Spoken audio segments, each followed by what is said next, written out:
الحمد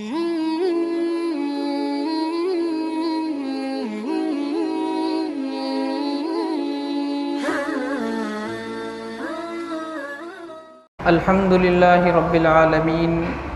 والصلاة والسلام على سيد الأنبياء والمرسلين وعلى آله وأصحابه أجمعين أما بعد فأعوذ بالله من الشيطان الرجيم بسم الله الرحمن الرحيم شهر رمضان الذي أنزل فيه القرآن هدى للناس وبينات من الهدى والفرقان فمن شهد منكم الشهر فليصم صدق اللہ العظیم۔ میرے محترم بزرگوں اور عزیز دینی بھائیوں،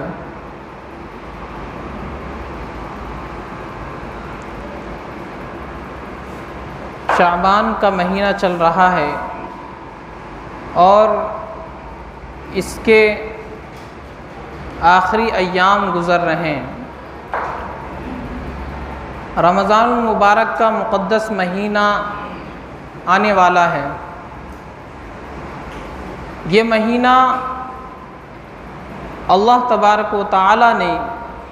تمام مسلمانوں کی تعلیم اور تربیت کے لیے منتخب فرمایا ہے۔ ویسے تو سال کے سارے مہینے اور مہینے کے تمام دن سب اللہ کے ہی بنائے ہوئے ہیں اور ان میں کوئی فرق بھی نہیں ہے۔ روزانہ سورج نکلتا ہے، سورج غروب ہوتا ہے، روزانہ دن نکلتا ہے، رات آتی ہے، کوئی فرق نظر نہیں آ رہا۔ لیکن اس مہینے کو ایک خاص مقام عطا فرمایا اللہ نے، اس طرح کہ اللہ نے اس مہینے کو اپنی طرف منسوب کر لیا کہ یہ میرا مہینہ ہے، اور جس چیز کی نسبت اللہ کی طرف ہو جائے اس کا مقام اور مرتبہ الگ ہی ہوتا ہے۔ مثال کے طور پر بیت اللہ شریف ہے، کعبہ ہے، وہ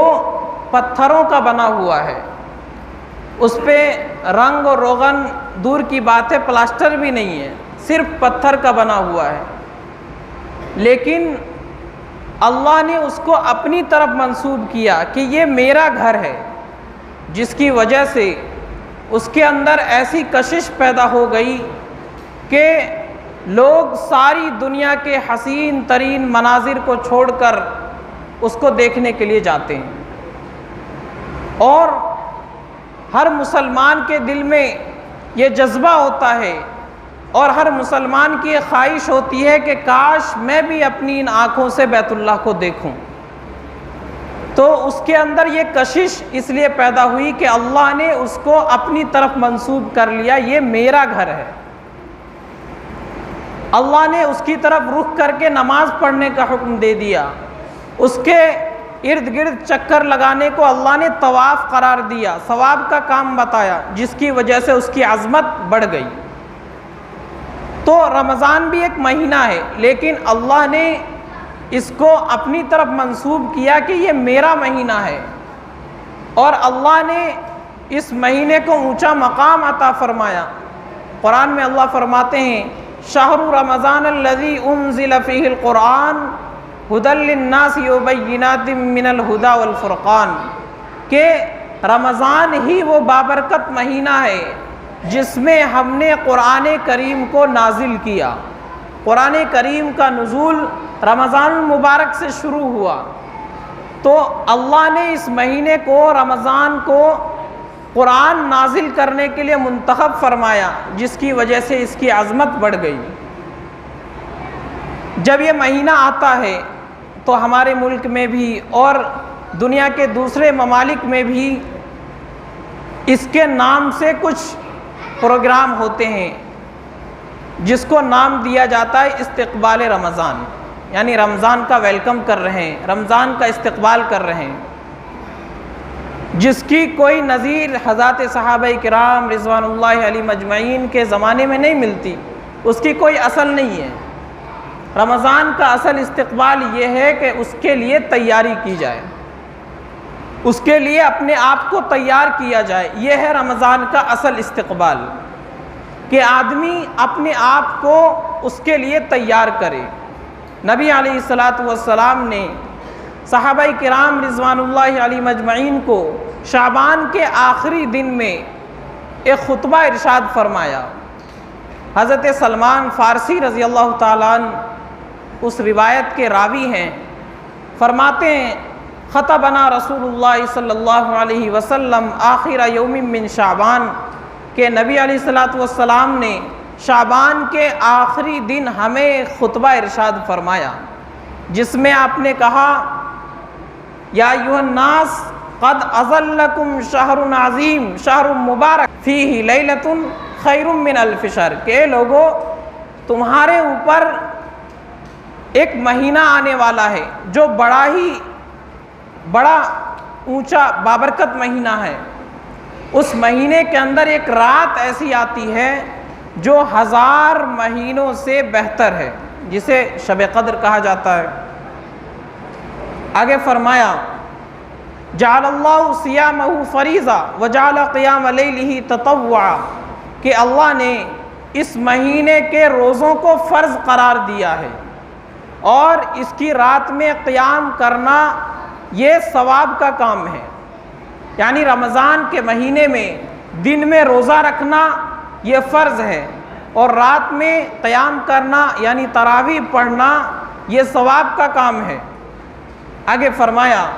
فمن تقرب فیہ بخصلۃ من النار کان کمن ادی فریضۃ فیما سواہ، کہ جو آدمی اس مہینے میں کوئی نیک کام کرے گا، کوئی بھی خیر کا کام ہو، تو اس کو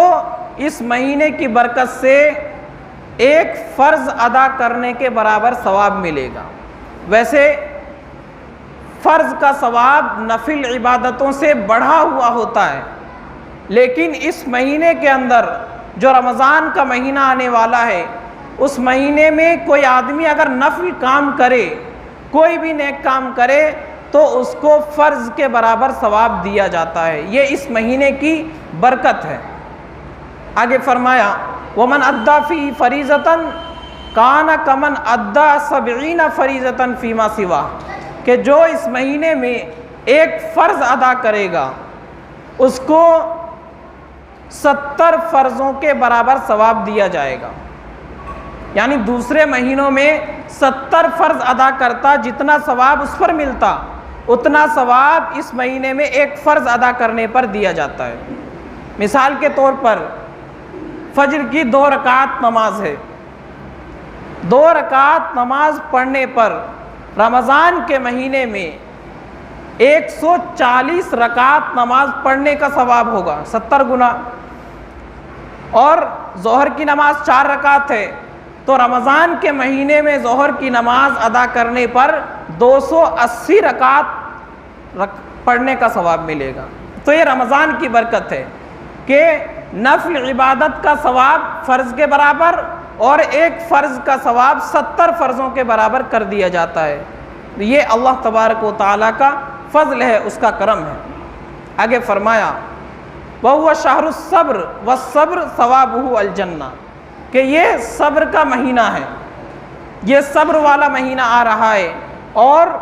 صبر کا بدلہ جنت ہے۔ یہ بہت ہی عجیب بات ہے۔ نبی علیہ الصلاۃ والسلام نے فرمایا صبر والا مہینہ ہے۔ ہم اور آپ سمجھتے ہیں کہ صبر کا مطلب کوئی پریشانی مصیبت آ گئی، اس پر آدمی شور نہ مچائے، اس پریشانی کو برداشت کر لے، یہ صبر ہے۔ لیکن شریعت کی اصطلاح میں صبر کا مفہوم بہت وسیع ہے۔ صبر کا مطلب اپنی طبیعت کو کسی ایسے کام پر مجبور کرنا اللہ کو راضی کرنے کے لیے، طبیعت اس کو نہیں چاہتی، لیکن اللہ کو راضی کرنے کے لیے اس کام پر اپنی طبیعت کو مجبور کرنا یا اس سے بچ جانا، یہ صبر ہے۔ علماء کرام نے صبر کی 3 قسمیں بیان فرمائی کہ صبر 3 طرح کا ہوتا ہے۔ ایک ہے صبر علی الطاعہ، یعنی نیک کام کرنے پر صبر کرنا۔ جیسے نماز کا وقت ہو گیا، دل نہیں چاہتا کہ نماز پڑھنے کے لیے جائیں، لیکن یہ سوچ کر کے کہ اللہ نے یہ نماز میرے اوپر فرض کی ہے، یہ سوچ کر کے اس نے اپنے دل کے تقاضے کو دبا دیا اور نماز پڑھنے کے لیے چلا گیا، یہ بھی صبر ہے۔ اس کو کہا جاتا ہے صبر علی الطاعہ، یعنی نیک کام پر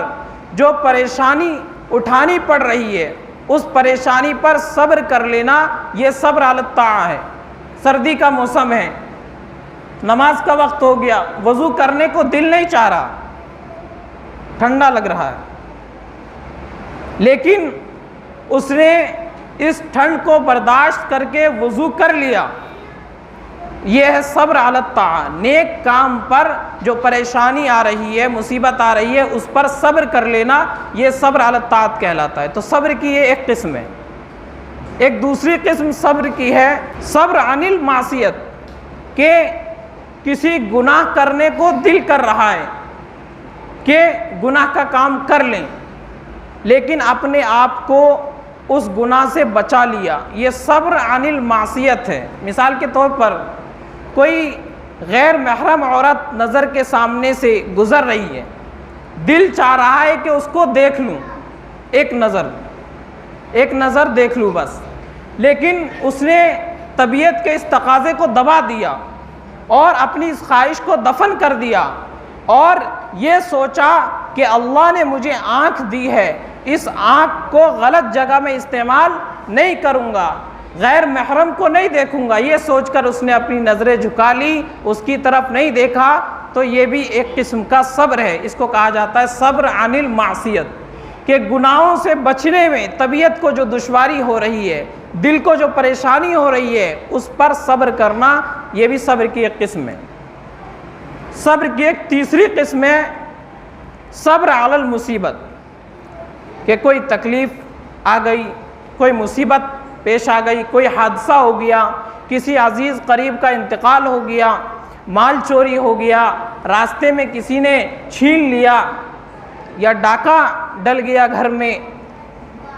بزنس میں نقصان ہو گیا، یہ ساری چیزیں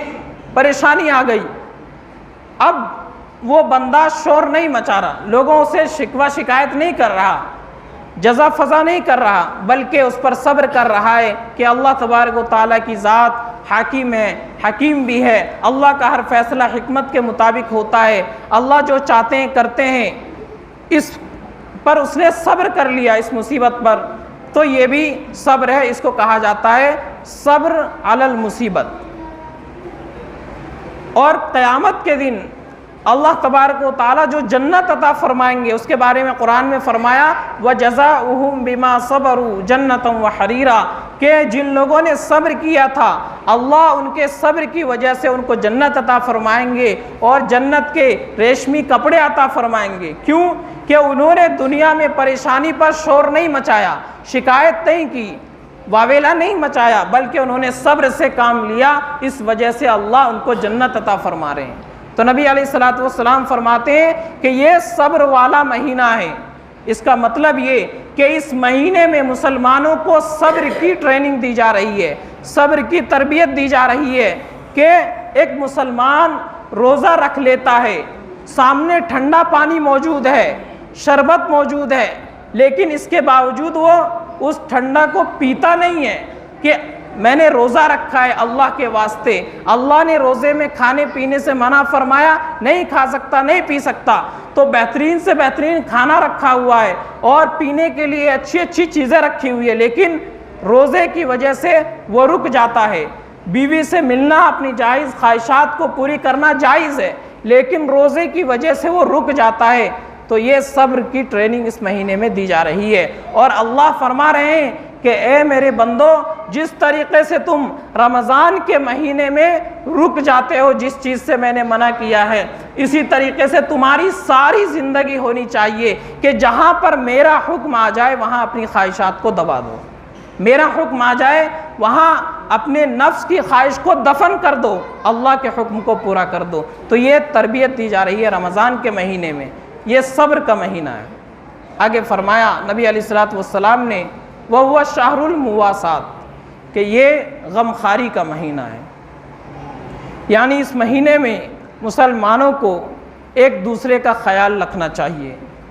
اپنے پڑوس میں دیکھے، آس پاس بستی میں نظر کرے، رشتہ داروں میں دیکھے کہ کسی کے یہاں کوئی تکلیف تو نہیں، کوئی پریشانی اور مصیبت میں مبتلا تو نہیں ہے۔ اگر کوئی ایسا ہے تو اس کے دکھ میں جا کر کے شریک ہو، اس کی مدد کرے، اس کی پریشانی کو دور کرنے میں کوشش کرے۔ یہ فرمایا ہمدردی کا اور غمخواری کا مہینہ ہے، اور اس ہمدردی غمخواری میں ساری امت کو بلکہ ساری انسانیت کو شامل کرے کہ کوئی بھی انسان پریشان ہے تو یہ مہینہ غمخواری کا مہینہ ہے، چاہے وہ ہمارا اپنا ہے، بیگانہ ہے، مسلم ہے، غیر مسلم ہے، سب کے ساتھ ہم ہمدردی کا معاملہ، غمخواری کا معاملہ کریں۔ یہ اس مہینے کا پیغام ہے۔ فرمایا یہ غمخواری والا مہینہ ہے۔ آگے نبی علیہ الصلوۃ والسلام فرماتے ہیں یزاد فیہ رزق المؤمن کہ اس مہینے میں مومن کا رزق بڑھا دیا جاتا ہے، یعنی عام دنوں کے مقابلے میں اس مہینے میں اللہ تعالیٰ ایمان والے کی روزی میں برکت عطا فرماتے ہیں۔ اور یہ چیز دیکھنے میں بھی نظر آتی ہے کہ کیسا ہی غریب سے غریب آدمی ہو، لیکن رمضان کے مہینے میں جب افطار کا دسترخوان لگتا ہے تو عام دنوں کے مقابلے میں کچھ نہ کچھ زیادہ ہی ہوتا ہے، اور دن میں گھر میں ایک سبزی بنتی تھی تو رمضان کے مہینے میں 2-3 نظر آتی ہے۔ تو یہ نقد انعام ہے اللہ نے ایمان والوں کو، روزے داروں کو عطا فرمایا کہ اس مہینے میں ایمان والے کا رزق اللہ بڑھا دیتے ہیں، روزی میں برکت ہوتی ہے، کاروبار میں برکت ہو جاتی ہے، ہر چیز میں برکت نظر آتی ہے۔ تو اس مہینے میں اللہ ایمان والے کے رزق کو بڑھا دیتے ہیں۔ آگے فرمایا من فطر فیہ صائما کہ جو آدمی اس مہینے میں کسی روزے دار کو روزہ افطار کرائے گا، کان لہ مغفرۃ لذنوبہ اس روزہ افطار کرانے کی وجہ سے اس کے گناہ معاف کر دیے جائیں گے، وعتق رقبتہ من النار اور اس کی گردن جہنم سے آزاد کر دی جائے گی، وَكَانَ لَهُ مِثْلُ أَجْرِهِ مِنْ غَيْرِ أَنْ يَنْتَقِص اور فرمایا کہ جیسے روزہ رکھنے والے کو ثواب ملتا ہے اسی طرح کا ثواب اس روزہ افطار کرانے والے کو بھی ملے گا۔ اب روزے دار یہ کہیں کہ ہمارے مطلب روزے میں سے کمی ہو جائے گی، ہمارا ثواب کم ہو جائے گا، کہیں ایسا تو نہیں کہ 70% روزے دار کو 30% روزہ افطار کرانے والے کو ہو جائے؟ تو اللہ فرما رہے ہیں نہیں، من غیر ان ینتقص روزے دار کے ثواب میں کوئی کمی نہیں ہوگی، اس کو پورے روزے کا ثواب ملے گا، اور جس نے روزہ افطار کرایا اس کو بھی پورے روزے کا ثواب ملے گا۔ جب صحابہ کرام رضوان اللہ علیہم اجمعین نے یہ سنا کہ روزہ افطار کرانے والے کا اتنا بڑا ثواب کہ گناہ معاف ہو جاتے ہیں، جہنم سے آزادی مل جاتی ہے اور روزے دار کے برابر ثواب مل جاتا ہے، تو اب صحابہ کرام کو شوق پیدا ہوا کہ ہم بھی یہ کام کریں اور روزے دار کو روزہ افطار کرائے۔ لیکن انہوں نے جب اپنی حالت دیکھی کہ ہمارے پاس تو کچھ ہے نہیں، ہم غریب لوگ ہیں، ہم کیسے روزے دار کو روزہ افطار کرا سکتے ہیں، تو نبی علیہ الصلوۃ والسلام کی خدمت میں وہ لوگ حاضر ہوئے اور انہوں نے کہا یا رسول اللہ لیس کلنا یجد ما یفطر بہ الصائم کہ ہم میں سے ہر آدمی کے پاس تو اتنی دولت نہیں ہے کہ روزے دار کو روزہ افطار کرا دے، یعنی ہم غریب آدمی ہیں۔ اور اس وقت صحابہ کرام کا جو حال تھا سب جانتے ہیں، غریب لوگ تھے، اپنے گزارے کے لیے مشکل سے ہوتا تھا، تو اب دوسرے کو روزہ افطار کیسے کرا دیں؟ تو نبی علیہ الصلوۃ والسلام نے فرمایا یعطی اللہ ھذا الثواب من فطر صائما علی مذقۃ لبن او شربۃ ماء کہ کسی کو پیٹ بھر کے کھانا کھلانا ضروری نہیں ہے، روزے دار کو ہم روزہ افطار کرا رہے ہیں، ضروری نہیں کہ ہم بریانی کھلا دیں اور اس کا پیٹ فل کر دے، یہ ضروری نہیں ہے، بلکہ فرمایا کہ کوئی اگر ایک گھونٹ پانی پر، ایک گھونٹ دودھ پر یا ایک کھجور پر بھی اگر کسی کو روزہ افطار کرا دے اس کو بھی اللہ یہی ثواب عطا فرماتے ہیں، اس کو بھی اللہ یہی ثواب دیں گے۔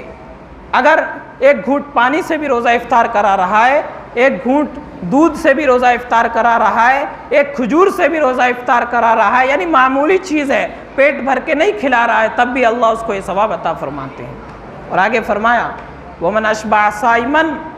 کہ جو پیٹ بھر کے کھلا دے، سَقَاهُ اللَّهُ مِنْ حَوْضِ شَرْبَةً لَا يَظْمَأُ حَتَّى يَدْخُلَ الْجَنَّةَ، کہ جو پیٹ بھر کر کھلا دے گا کسی روزے دار کو،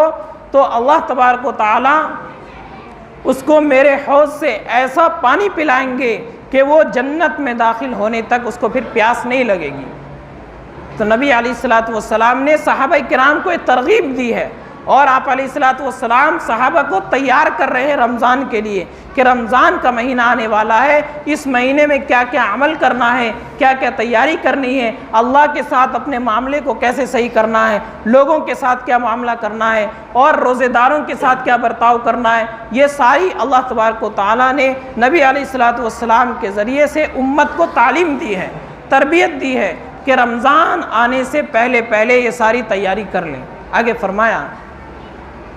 وَهُوَ شَهْرٌ أَوَّلُهُ رَحْمَةٌ، کہ یہ مہینہ جو آ رہا ہے، اس مہینے کے پہلے 10 دن یعنی پہلا عشرہ رحمت کا ہے، وَأَوْسَطُهُ مَغْفِرَةٌ، اور دوسرا عشرہ یعنی دوسرے 10 دن یہ مغفرت کا ہے، وَآخِرُهُ عِتْقٌ مِّنَ النَّارِ، کہ اور جو سب سے آخر کے 10 دن ہے، آخری عشرہ ہے، وہ جہنم سے آزادی کا ہے۔ وَمَنْ خَفَّفَ عَنْ مَمْلُوكِهِ غَفَرَ اللَّهُ لَهُ وَأَعْتَقَهُ اللَّهُ مِنَ النَّارِ، کہ جو آدمی اس مہینے میں اپنے ملازم سے، اپنے مزدور سے، اپنے نوکر سے کام کے بوجھ کو ہلکا کر دے گا، اللہ اس کی بھی مغفرت فرما دیں گے اور اس کو بھی جہنم سے آزاد کر دیں گے۔ یعنی ہمارے یہاں کوئی ملازم کام کر رہا ہے، کوئی نوکر کام کر رہا ہے، دکان میں ہے، کوئی اسٹاف ہے، تو فرمایا کہ جو اس مہینے میں اس ملازم، اس نوکر اور دکان میں وہ جو اسٹاف ہے اس کے کام کو کم کر دے گا، ہلکا کر دے گا، اور دنوں میں کام زیادہ ہوتا تھا، 8 گھنٹے ڈیوٹی ہوتی تھی، اس مہینے میں 6 گھنٹے کر دی، اس نے 5 گھنٹے کر دی، ہاف ٹائم کر دیا، تو فرمایا نبی علیہ الصلوۃ والسلام نے کہ اس کی برکت سے اللہ اس مالک کی مغفرت فرما دیں گے اور اس کو بھی جہنم سے آزاد کر دیں گے۔ تو یہ مہینہ رمضان المبارک کا آنے والا ہے، یہ فضائل تھے جو نبی علیہ الصلوۃ والسلام نے رمضان سے ایک دن پہلے صحابہ کرام رضوان اللہ علیہم اجمعین کو بیان فرمائے، اور آپ علیہ الصلوۃ والسلام کے بیان کرنے کا مقصد یہی تھا تاکہ لوگ رمضان کے آنے سے پہلے اس کی تیاری کر لیں۔ تو یہ رمضان کا مہینہ آنے والا ہے، ہمیں اور آپ کو اس مہینے کے لیے پہلے سے تیاری کرنی ہے، اور ابھی سے نیت کرنی ہے کہ انشاءاللہ ہم اس مہینے میں اور دنوں کے مقابلے میں زیادہ نیک کام کریں گے، اور دنوں میں ہم نفل نماز کم پڑھتے تھے، اس مہینے میں زیادہ پڑھیں گے، اور دنوں میں قرآن کی تلاوت کم ہوتی تھی، ان دنوں میں زیادہ کریں گے، اور دنوں میں اللہ کا ذکر کم ہوتا تھا، ان دنوں میں ہم اللہ کے ذکر میں اضافہ کریں گے۔ یہ پہلے سے ہر مسلمان کی تیاری ہونی چاہیے، اور یہ کوشش ہونی چاہیے کہ رمضان کا ایک ایک دن، ایک ایک لمحہ ہمارا کس طریقے سے قیمتی بن جائے، اور ہم اس کے ایک ایک لمحے سے فائدہ اٹھانے والے بن جائیں۔ تو یہ رمضان کا بڑا بابرکت مہینہ آ رہا ہے، پتہ نہیں آئندہ سال کون اس مہینے کو پائے، کس کی زندگی میں مہینہ آئے، کس کی زندگی میں نہ آئے، تو اللہ ابھی ہمیں موقع دے رہے ہیں، ہمیں اس کی تیاری پہلے سے کرنی ہے، اور پہلے سے نیت کرنی ہے، ارادہ کرنا ہے، اور اپنے آپ کو اس کے لیے تیار کرنا ہے کہ انشاءاللہ جتنا زیادہ سے زیادہ ہو سکے گا ہم اس مہینے میں عبادت کریں گے۔ سال کے 11 مہینے تو ہم نے خوب کمایا، خوب دنیا میں اپنا وقت لگا دیا، اب ایک مہینہ آیا ہے، اس مہینے کو ہم اپنے کام میں نہ لگائے، اس مہینے کو ہم اللہ تبارک و تعالیٰ سے تعلق مضبوط قائم کرنے میں لگا دیں۔ اللہ سے جو ہمارا تعلق کمزور پڑ گیا ہے، اور 11 مہینے میں ہمارے دل میں جو غفلت آ گئی ہے، سستی آ گئی ہے، اس سستی کو دور کرنے کا یہ موقع آیا ہے۔ تو ہر مسلمان کو چاہیے کہ اپنا ٹائم ٹیبل ایسا بنا لے کہ زیادہ سے زیادہ وقت عبادت میں لگ جائے، زیادہ سے زیادہ وقت اس کا نیک کام میں لگ جائے، اپنے سفر کو کم کر دے یا ختم کر دے کہ اس مہینے میں ہمیں کہیں سفر نہیں کرنا، اس مہینے میں ہمیں پارٹیوں میں اور شادی بیاہ کی تقریب میں شرکت نہیں کرنی، اور زیادہ سے زیادہ وقت ہمارا کس طریقے سے اس مہینے میں اللہ کی عبادت میں لگ جائے، قرآن کی تلاوت میں لگ جائے، رمضان المبارک کی فضیلتوں کو حاصل کرنے میں لگ جائے، اس کی فکر ہونی چاہیے۔ ہم نے 11 مہینے ساری چیزیں کی دنیا میں لگا دیا، اب اس ایک مہینے کو ہم دین پر خرچ کریں، اس ایک مہینے کو ہم اپنی روح پر خرچ کریں۔ ہم نے 11 مہینے اپنے جسم پر خرچ کیا کہ ہمارا جسم کس طریقے سے ترقی کرے، اچھا ہو جائے، تو ہمیں یہ ایک مہینہ اپنے روح کو اچھا کرنے میں، اپنی زندگی کو اچھا بنانے میں، اپنے اعمال کو اچھا بنانے میں، اپنے اخلاق کو اچھا بنانے میں گزارنا ہے۔ اور ہر آدمی یہ کوشش کرے کہ اس مہینے میں کم سے کم، اس مہینے ویسے تو ساری زندگی گناہوں سے بچنا ہے، لیکن اس مہینے میں، رمضان کا یہ مبارک مہینہ، اس مہینے میں کم سے کم ہم گناہوں سے بچیں۔ جو بڑے بڑے گناہ ہم کر رہے ہیں، شراب پی رہے ہیں، جوا کھیل رہے ہیں، اور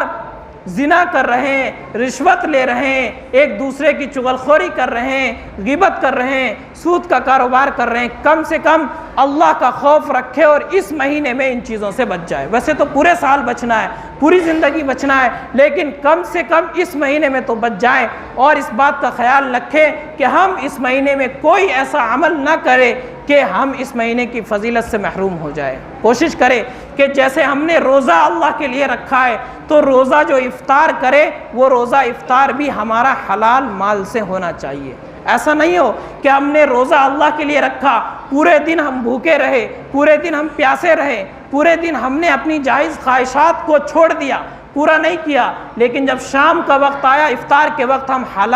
حلال مال کے بجائے حرام مال سے افطاری کر رہے ہیں، حرام مال سے پھل فروٹ آ رہے ہیں، حرام مال سے ہمارے گھر میں افطار کا سامان بن رہا ہے۔ اگر ایسا ہوا تو روزہ رکھنے کا کوئی فائدہ نہیں ہوگا، اس روزے کا کوئی ثواب نہیں ہوگا۔ تو اس لیے جیسے ہم نے اللہ کے لیے روزہ رکھا، تو ہماری افطاری، ہماری سحری اور زندگی کے سارے کام حلال مال سے ہونے چاہیے، حرام مال اس کے اندر نہیں ہونا چاہیے۔ تو جب ہم نے اللہ کے حکم سے حلال چیزوں کو چھوڑ دیا تو حرام کو بھی چھوڑ دے۔ اللہ کے حکم سے ہم نے رمضان میں کھانا چھوڑ دیا، کھانا تو حلال تھا، ہم نے چھوڑ دیا، اللہ کا حکم ہے۔ پینا حلال تھا، ہم نے اللہ کے حکم کی وجہ سے چھوڑ دیا۔ بیوی سے ملنا حلال تھا، لیکن اللہ کا حکم آ گیا، ہم نے چھوڑ دیا۔ تو جب ہم نے اللہ کے حکم کی وجہ سے، رمضان کی وجہ سے حلال چیزوں کو چھوڑ دیا، تو حرام چیزوں کو بھی چھوڑ دے۔ غیبت کرنا رمضان سے پہلے بھی حرام تھا، رمضان میں بھی حرام ہے۔ چوری کرنا رمضان سے پہلے بھی حرام تھا، رمضان میں بھی حرام ہے۔ کسی کی چغلخوری کرنا رمضان سے پہلے بھی حرام تھا، رمضان میں بھی حرام ہے۔ کسی کو دھوکہ دینا رمضان سے پہلے بھی حرام تھا، رمضان میں بھی حرام ہے۔ سود کا کاروبار کرنا رمضان سے پہلے بھی حرام تھا، رمضان میں بھی حرام ہے۔ تو جب ہم نے حلال چیزوں کو رمضان میں چھوڑ دیا، تو جو حرام چیزیں پہلے سے ہیں تو ان کو بھی رمضان میں چھوڑنے کی کوشش کرے، اور یہ کوشش کرے کہ ہمارا رمضان کا یہ مبارک مہینہ اللہ کی اطاعت میں، بندوں کی خدمت میں گزر جائے۔ کیونکہ نبی علیہ الصلوۃ والسلام نے فرمایا کہ جس کا رمضان اچھے سے گزر جاتا ہے، اس کا پورا سال اچھے سے گزر جاتا ہے۔ جس نے رمضان کو اچھے سے گزار لیا، اس کا پورا سال اچھے سے گزر جائے گا۔ اللہ تعالی ہم سب کو بات سمجھنے کی توفیق عطا فرمائے، اور رمضان المبارک آنے سے پہلے اس کے لیے ہمیں اپنے آپ کو تیار کرنے کی توفیق عطا فرمائے، اور اس مہینے کی خوب فضیلتیں، برکتیں اللہ ہم سب کو نصیب فرمائے۔ وآخر دعوانا ان الحمد للہ رب العالمین۔